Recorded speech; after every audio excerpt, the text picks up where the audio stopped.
Ito, i-clarify ko ano yan para sa Metro Manila at mga urban centers na may 24 hours lead ng ating mga police. I leave it also to the commanders of the ground, especially the regional directors and the provincial directors, to make an independent assessment of their areas kung applicable ba yan sa kanila o hindi. Pero sa mga areas na mga cities that never sleep. Okay, cities that never sleep.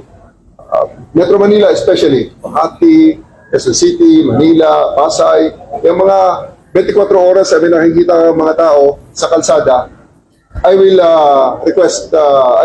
really impose the 8 hours duty sa ating kapulisan. Bakit? Kasi tao rin ang mga yan, hindi pa kinayan. At ayoko makakita ng pulis na tulog. Kasi pag ginawa natin itong current na 12 hours duty, 1 day break for every week, we are making them work at 72 hours. 72 hours per week yan.